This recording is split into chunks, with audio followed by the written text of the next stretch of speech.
En el siglo XX se desarrolló un sinnúmero de paradigmas, con ello las ciencias políticas, la cual ha sumado a la historia política. En 1979 se conoció la política, lógica y método en las ciencias sociales. 5 años tuvieron que pasar para que se conociera este libro en el mundo hispánico. Bueno, a lo largo de la evolución humana han mal relacionado el proceso histórico e historia política.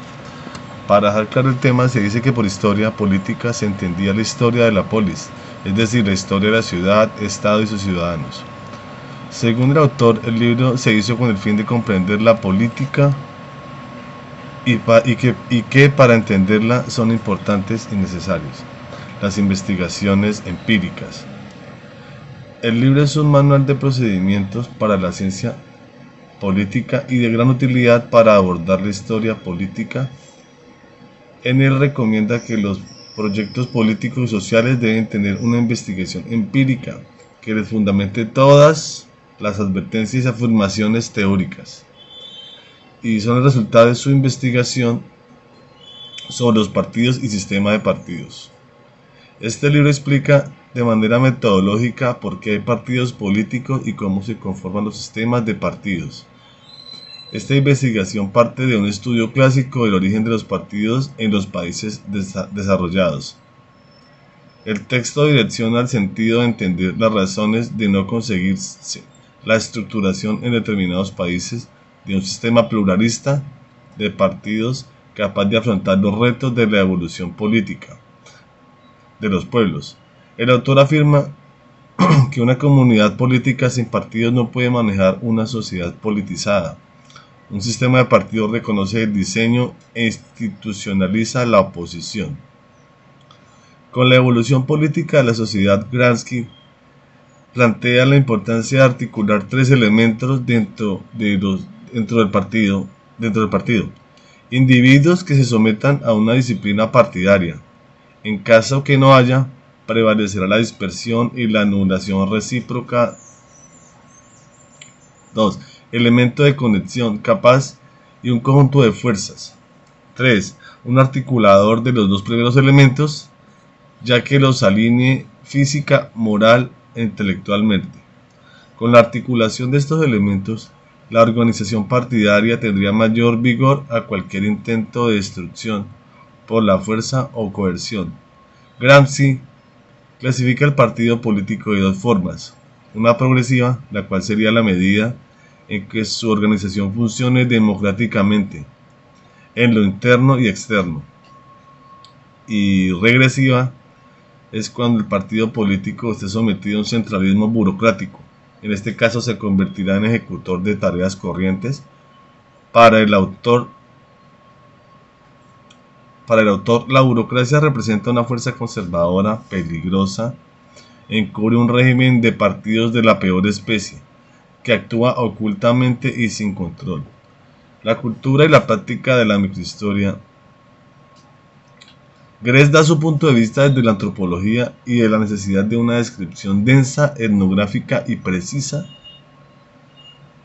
concreta. Su mayor aporte a la historia política es el reconocimiento de la cultura como factor determinante en los comportamientos políticos. El historiador entiende los fenómenos de la ideología y de la religión como sistemas culturales.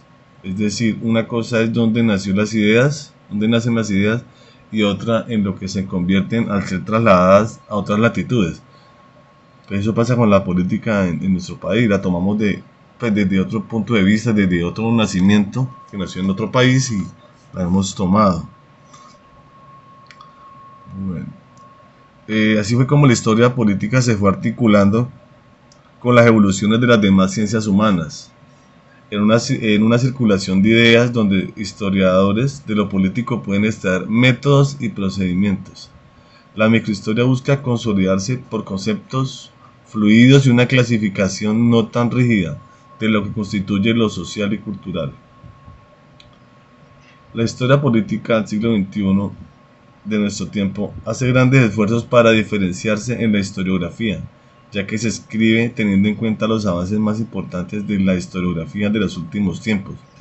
Historia política ha explorado las realidades desde las clases sociales hasta las creencias religiosas, pasando por los medios de comunicación o las relaciones internacionales. Los nuevos estudios de historia política son de larga duración, ya que agregan al estudio de las mentalidades políticas, ya que con esto busca la recuperación de lo político a través de la tradición, el pensamiento, la mentalidad de los gobernantes, de los grupos dominantes y el hombre común.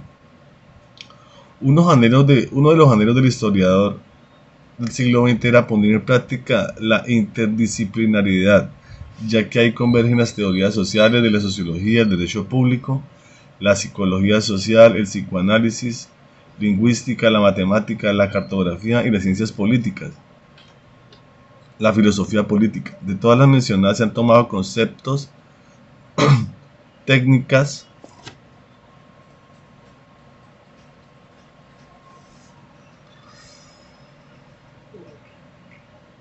de investigación, vocabularios, problemáticas e interrogantes. La política y el retorno de lo político. El ciudadano contemporáneo tiene claro que la política es el espacio de las decisiones. La gente tiene la certeza de que todo es político, de que está en todas partes. El estudio de la política sectorial va creciendo, ya no es solo de un sector de la sociedad el que participa. Con la llegada de las masas y la programación de los sectores de la actividad social, nos da concepto de la política más amplia a la que se admite comúnmente.